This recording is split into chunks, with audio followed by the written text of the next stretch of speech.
Hey, welcome back to Automotive Electronics. Today we got in front of us, let's see what this is. It is a 2017 Mazda 6 Grand Touring Edition.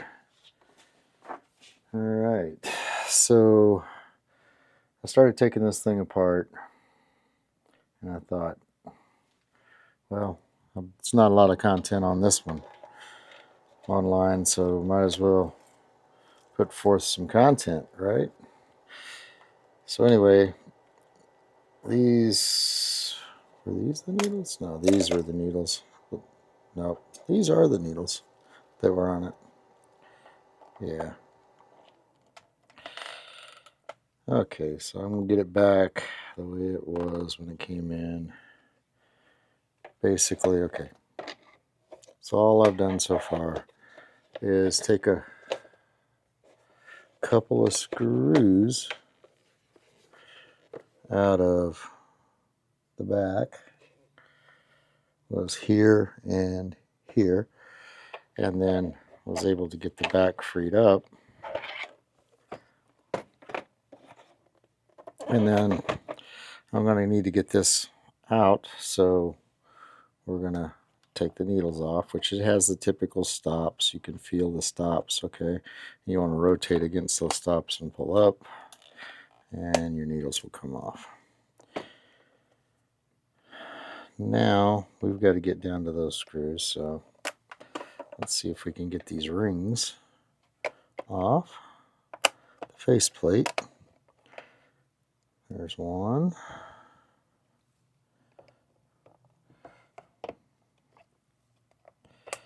There's just little tabs that around this that you can kind of get your screwdriver in and get the ring to start coming up.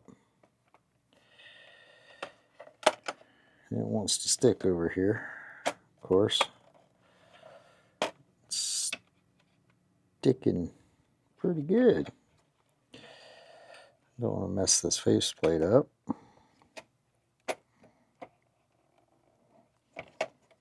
Of course, this is a cluster that came in from a dealership, and there we go. Got it to turn loose, and we're just gonna try to get this faceplate up and off so we can get to these screws.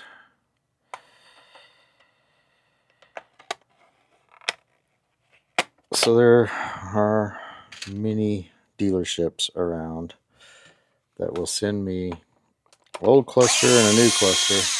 Want me to program everything from the old cluster into the new cluster. Because for some reason they don't have the ability to do it at the dealership. So I get a lot of these newer. Seems like it wants to get stuck in here.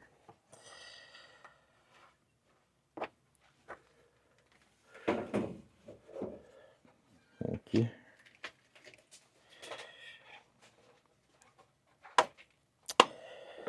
Well, I'm missing something. I don't see any screws that I've missed.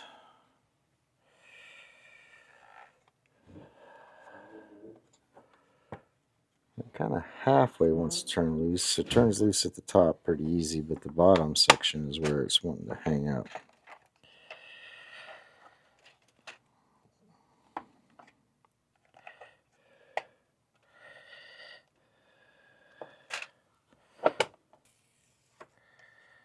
If there's anything we can see that's and we got another screw hiding.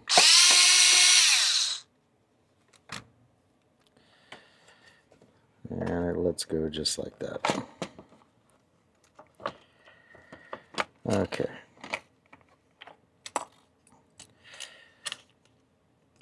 So we got trip resets and springs and things going on here, and now we've got our cluster out. So what the complaint was, let me get the other one. When it went into the dealership, is the gas gauge wasn't working, and apparently The gas gauge is in the screen here. It's about the only place it could be. And the screen was going white. She couldn't tell how much gas she had. So we're going to be taking all the information out of this cluster and putting it into this one, which is a brand new, never seen a vehicle before kind of cluster. So let's see what we got here. If I can recognize any memory chips.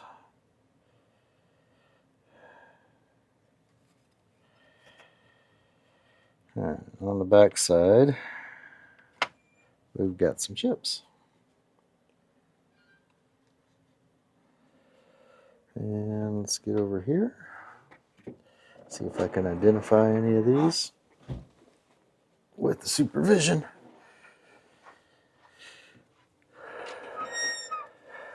We'll be taking a look at these two EEPROMs. Oops, wrong. There we go. Still not on camera. Hang loose. Let me get this squared away.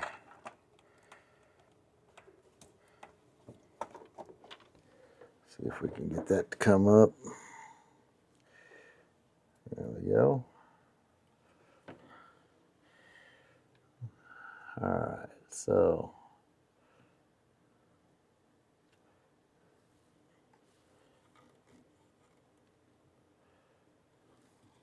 hard time reading those. I don't see anything that looks familiar on those. It's not memory chips.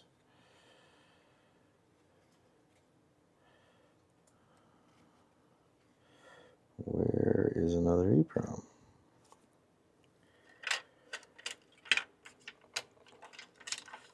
Alright.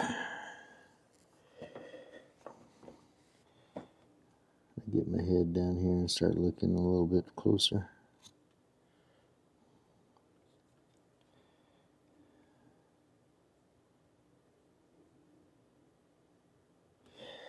Alright, well here's a clue.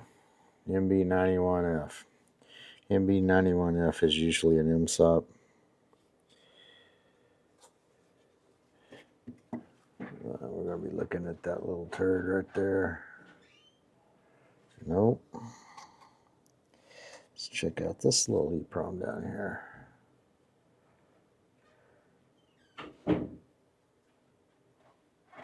'93 C86. Bingo. That's the one we're looking for. So on the front side of the board next to the screen here on the very bottom, we have ourselves a '93 C86 EEPROM. Didn't even need the microscope for that. I could have seen that with just my glasses on. And I'm going to look and see if I can see anything going on that might have caused this screen to quit.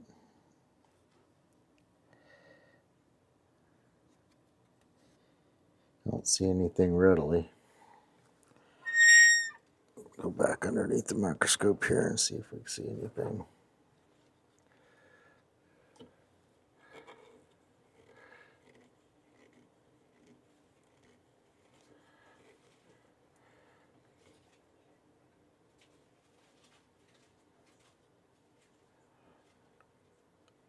Not seeing anything there. Get back down and focus here.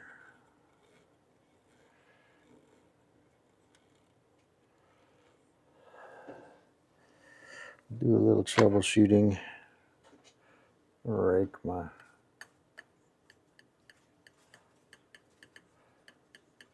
tweezers across this. I'm looking for any movement in the pins.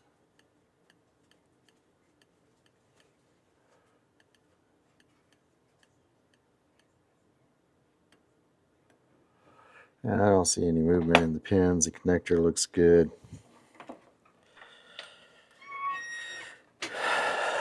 So a lot of times you'll get this where this just doesn't like, it doesn't, or the screens go out. So if that is going to be a problem for Mazdas in 2017, I'm wondering if we have the ability to get these screens.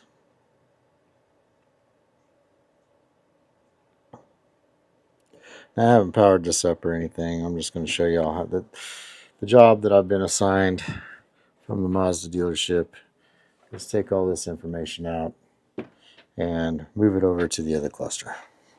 So that's what we're going to do. Going to see if I can get set up for that.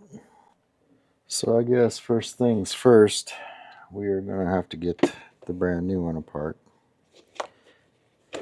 And that means taking out those two screws in the back.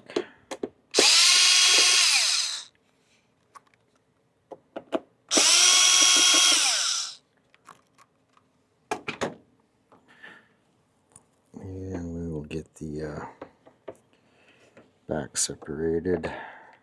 This was an exercise in holding your mouth right on the last one, so I'm sure this one's going to be even tighter than it's brand new. Got to kind of hold it and slowly work the clips loose.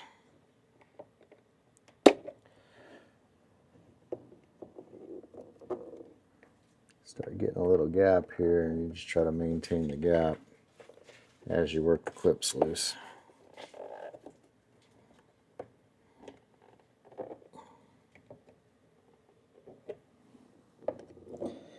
If I remember right, yep, the bottom likes to come off easier than the top.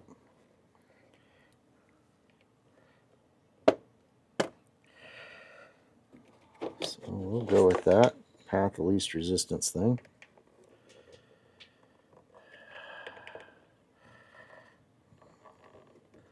Come on. And yeah, the other one works the same way. Nothing, nothing, nothing, and then everything. Alright. So these needles, the stops are exactly on 0. So we can just do the same thing. Rotate counterclockwise. Slight pressure upwards as we're doing that. Don't get crazy. Just keep rotating until she's off. There, that one's off.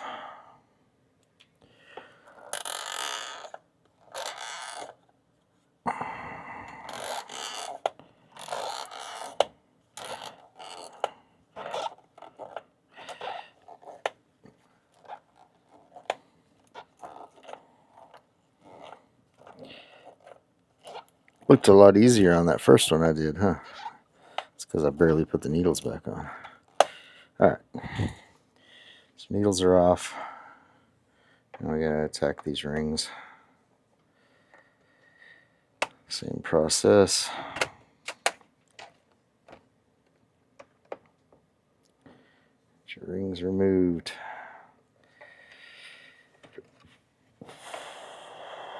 Try not to damage this brand new faceplate.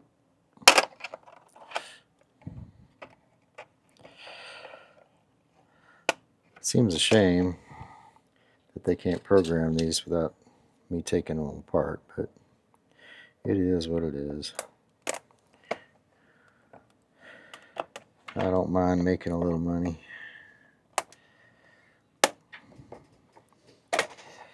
Alright, this one's coming off a whole lot easier, a whole lot cleaner. Now we're down to these screws in here. You guys didn't remind me, we got the one hiding under the sticker. Got the one hiding under the sticker. It's a factory sticker too, it's nothing I put on it.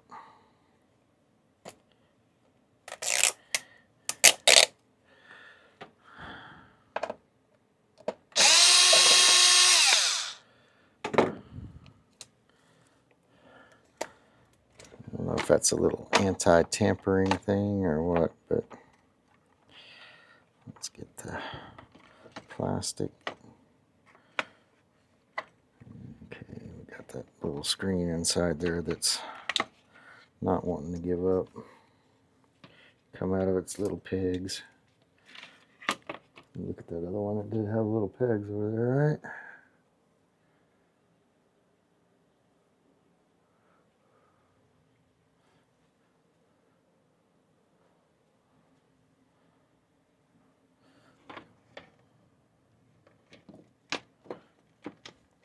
the same screen? Yeah, it's the same screen. Okay, we're good. Same screen. So it should just pull out.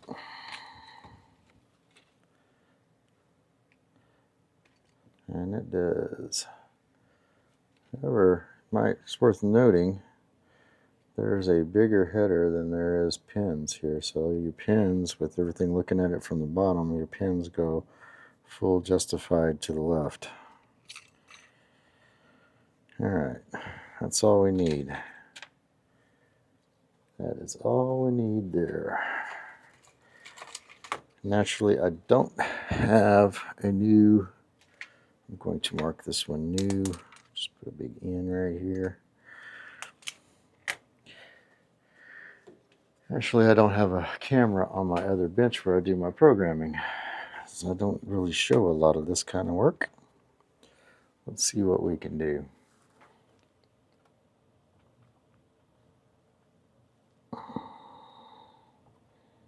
What the hell is it called? Andromeda Research AR Labs box. Okay.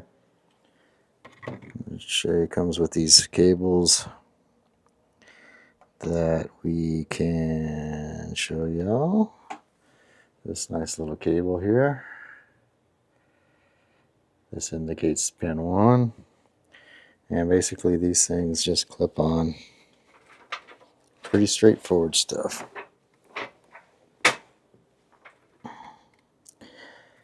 Get my glasses on so I can see where pin 1 is.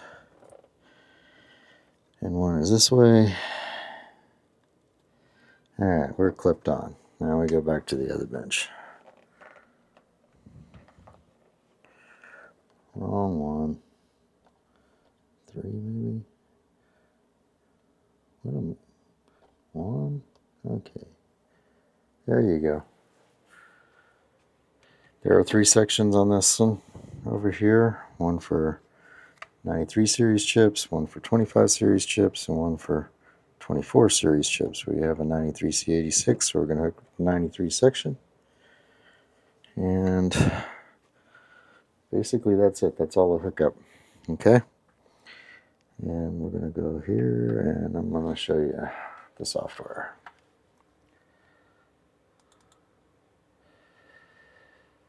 So opening the software up, it doesn't like it when I'm already hooked up to the chip, so I'm going to pull that cable off for a second. Hit the retry. Now we can plug the cable back into the now that the software is started. I'm going to type in my chip type, 93C86. I got to use this old ass computer because it's all it works with. I need a true parallel port to hook up to that machine. So this old computer's been hanging in for me, and I don't know what I'm going to do if it ever fails. All right, so there's a bunch of dip switch settings here that correspond with the box. You just want to verify all your dip switches are where they're supposed to be, and they are. And we're going to go to the buffer, which is command 5. And then I'm going to give it command G, which is for read and verify. There is our read and verified data off of this chip. Put that there. I'm going to see if it'll let me open a second instance of this thing. Sometimes it will, sometimes it won't. Yeah, it's not liking that. Let's unhook again and hit retry on that, see if it'll allow. Yeah, there we go. There we go. We're going to go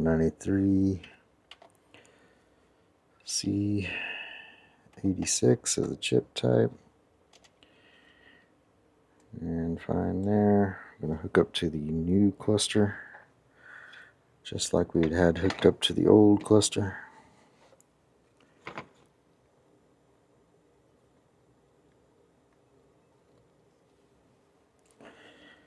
And I'm going to go to the buffer, hit G for read and write, or read and verify.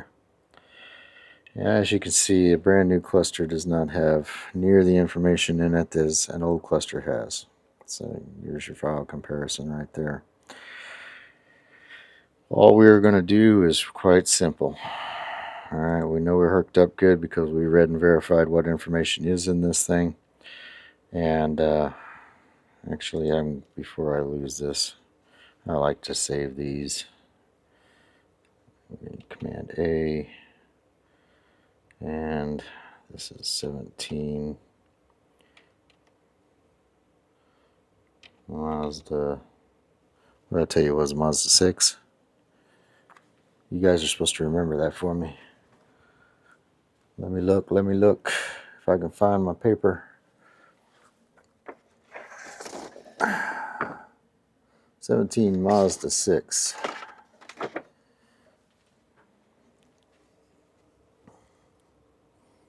Mazda 6.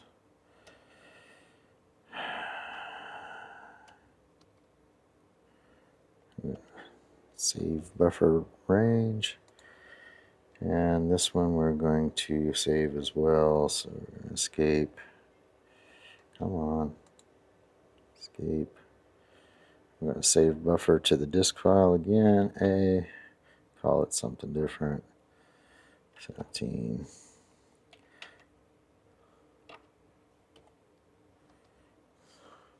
Enter. I'll save that file. It's always good practice to save any files from anything you're working on. Okay, now this file hasn't changed in this top window here. It should be exactly the same. But we need to write it to the new cluster, so that is option 2 and Y.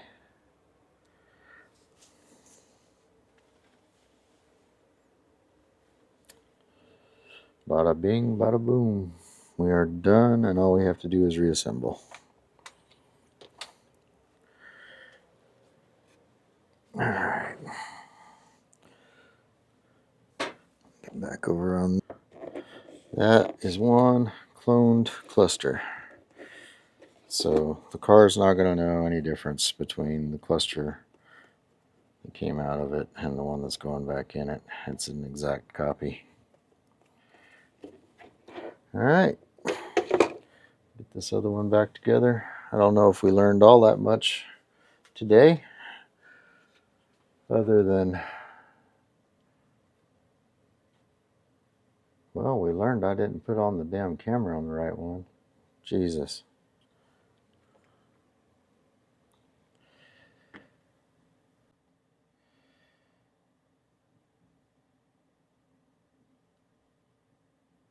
Alright.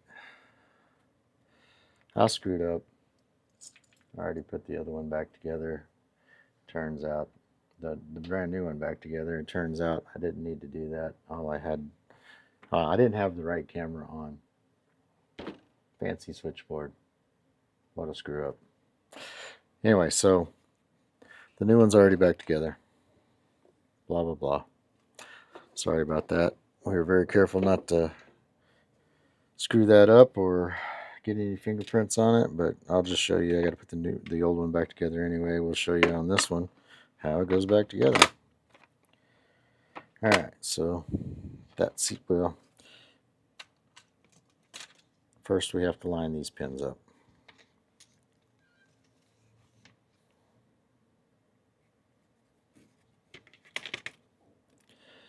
And I found with the other one that the easiest way to do that was just to visualize them as I was doing it.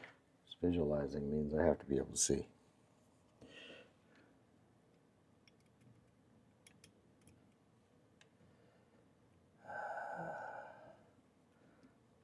Hopefully I can get in the editing software. Alright, so I was able to look right through there, line those pins up, and now we just push it back together. Hopefully I can get in the editing software and make it look cohesive. Guess I shouldn't be talking about my mistake though, because you guys would have never known if I'd have done it that way and got my editing right.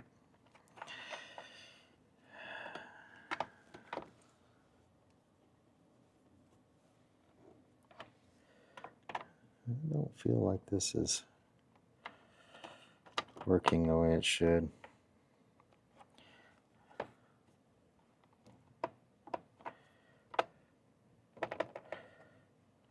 It's a little strange. Alright, back out with you then.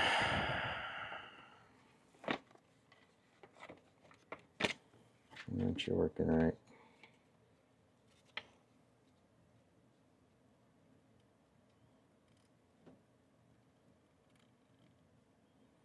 It's definitely lined up correctly.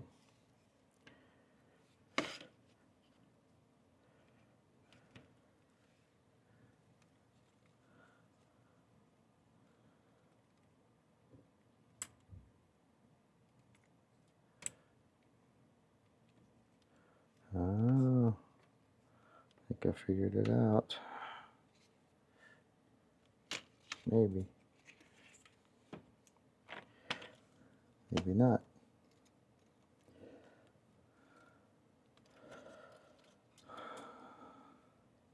So this is a double action thing. It turns, and it clicks as well. So you have to, it's a rectangle looking slot. You have to line, there's a rectangle looking female area on this big long stem, and you have to line that up. So we may get to take the other one back apart too. It's a good thing we caught that.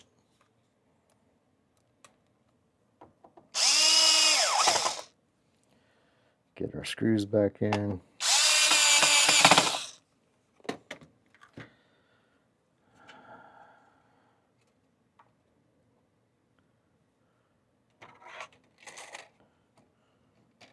So this is kind of a multi-layer kind of setup here. Oh, that's the, it's still multi-layer, but I'm just using the wrong layers. Okay. Got me all rattled having my camera screw up and my attention wasn't on the tripodometer. Now I'm all rattled. Doing a bad job. Okay. Speedometer goes on. Gets set to 0. Tach goes on. Gets set to 0. And we verify that those are the stops. That's all good. Put the faceplate back on. Okay, old broken ass cluster's done. Well, I put some screws back in it. Got the 2 in the back here. 3 in the back here.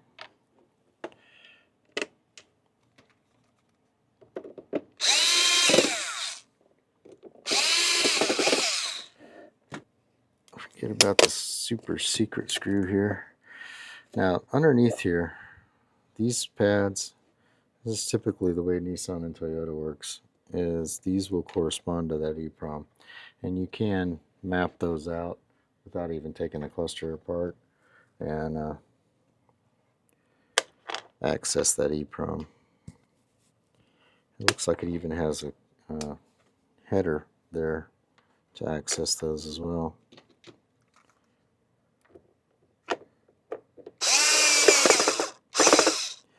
So as you see down in here, there's more pins on this side right next to this connector. That's probably the EEPROM connection. Alright. Let's see how bad we screwed this up, if we can turn it and get it to seat. Nope. No can do. Alright.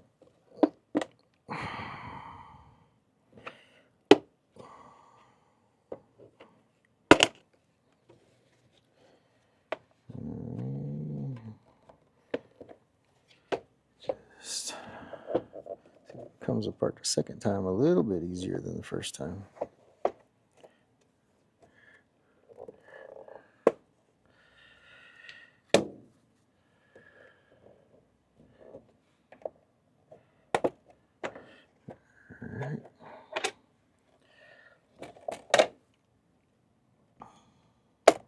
There we go.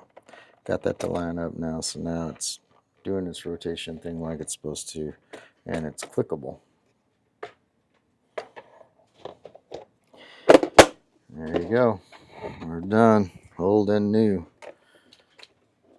Bada bing, bada boom. They can't even tell themselves apart. Only way I can tell them apart is one's got a sticker on it that says old and one's got a sticker on it that says new. So there you have it. Cloning a Mazda 6 Grand Touring EEPROM 93 C86. Can't think of much else there was to that. All right, and probably just a broken screen or a screen that burned out or something in that one. So until they start putting those on eBay or something, that's usually where we start to find them, is eBay. Replacement screens and such. If they start falling like flies, somebody will figure it out that this screen fits this cluster. Anyway, until then, we're just kind of stuck, and you're in the same boat as you are with this customer, which went to the Mazda dealership. Give you a little insight here. Got the paperwork in front of me. Yeah, here we go. List price on that cluster, $1,270.99. $1,270.99. Yeah, we're gonna find those screens because that's a lot of money for a little tiny screen that went out. Plus, that's not even so $1,270.99 at the Mazda dealership just for the part. I'm charging them a couple $100 to program it and match it all up like I did, and then you got whatever they're charging, because they ain't free either. So that's going to be it's going to be knocking on the door of $2,000 by the time she gets her car back. So I got onto the old eBay and tried to find me a 4-inch screen. And it doesn't seem that there's anything available right now. There's some 4-inch screens for Ford F-150s, which that may be the screen, but I don't know this for sure. If you know this for sure, hit me up in the comment section. Let me know, because it'd be a good avenue well, it'd just be a good thing, because now I would know how to fix those for less than $2,000. And yeah, I ain't spending $1,200. Okay, I'm back, and I got some news. I almost joked when I saw this, that 14 to 17, that's the year models that have those clusters. You can buy them on eBay for, I bought one. It was so cheap, I just bought it just to have it, and just to have sitting around here in case somebody else has a problem. $36. $36 to buy one on eBay versus somewhere between $1,500 and $2,000. Just saying. Now, I'm not saying that if you come to me, I'm going to put one in for $36, because I got my $200 programming fee. $200 to clone one, that's what I charge. So if you come to me, that'd be about $236. Cover the cost, my grand expensive buying a cluster. And that's about that. So that should save you some money. That should earn me a like and subscribe, don't you think? I mean, hell, saving you $1,000? I'd say that earned a like and subscribe. Hey, if you like what you saw here today, get down there in them buttons, like, subscribe, hit the notification bell if you want to get advised of the new content as it's released. My name is John. We've been here in San Antonio for over 20 years fixing electronics. We specialize in automotive, but we definitely can fix any component level repairs you might need. The company is Automotive Electronics. You can look us up on Google, Automotive Electronics in San Antonio, and you'll find us every single time. Until next time, I hope all your repair attempts are successful. Hopefully you save yourself a little cash along the way. I appreciate you guys watching. Thanks a lot. We'll see you in the next video.